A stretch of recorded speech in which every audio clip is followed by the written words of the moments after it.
Alright, y'all. So we got Boots Ennis with his matchup versus Sergei Lipinets. Um, Type of fight that we been want to see Boots get. Not the type of fight that maybe he wants right now. Maybe he wants the bigger fight, but I think it's the right fight at the right time.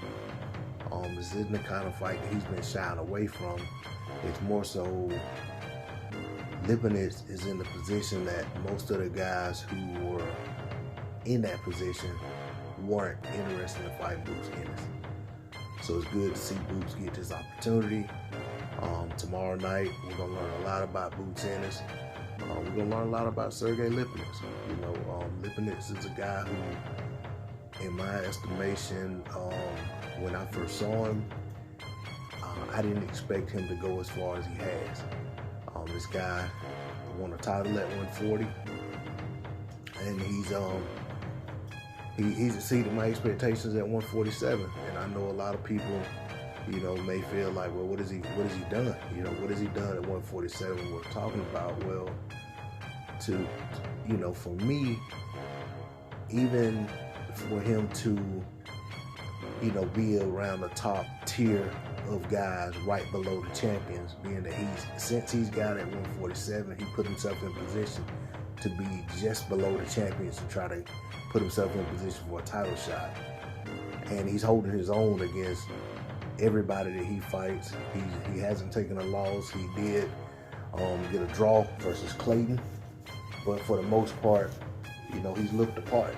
And this is a guy that's a converted kickboxer, doesn't have very many pro fights, doesn't have a very extensive amateur background as a boxer, and the guy has so far so good for him, other than coming up short against Mikey Garcia.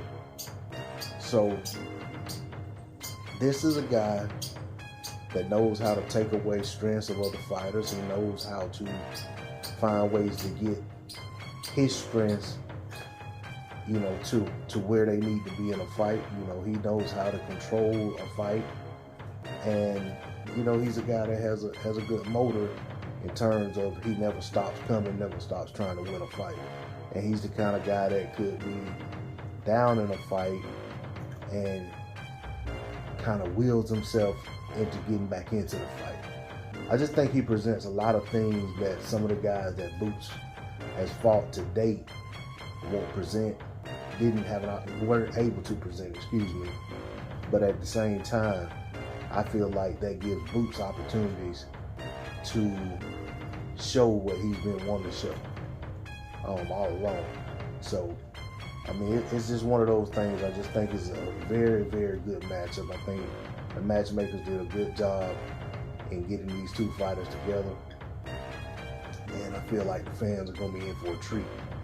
Now, as for what I think the outcome's going to be, I've gone back and forth on it. I felt like Boots Ennis was going to go out and,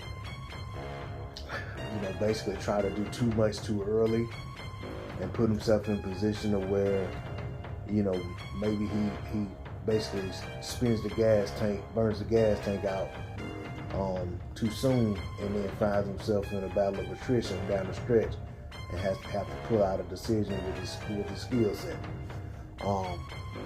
Also felt like, it's possible that he could go in there and get an early knockout. Also felt like it's possible that, he could go in there and get caught switching, as he does sometimes when he squares himself up, and Lipinets, being as crafty as he is, might catch him in the middle of a switch and drop him. So there's a lot of different scenarios in there, but I think about I just feel like this is the stage that Lipinets has wanted, Boots has wanted, and I think this is the type of stage that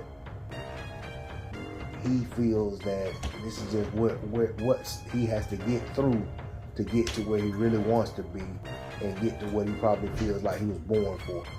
So with all that being said, I feel like this man is not going to be denied in this instance. I feel like he'll do everything that we expect of him, and I feel like he's going to get the job done.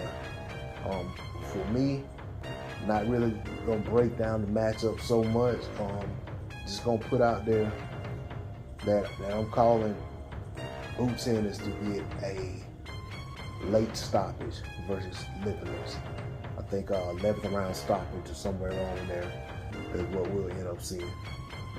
So big respect to Ennis for being patient, working hard, and getting himself in this position, and much respect to Lipinets for being willing to take on such a young up-and-coming prospect or up-and-coming contender with so much momentum behind him, and with a skill set that admittedly he and his team have a hard time preparing for, just because it's some of the things he does and what he presents as a fighter, it just isn't something they can easily duplicate in camp.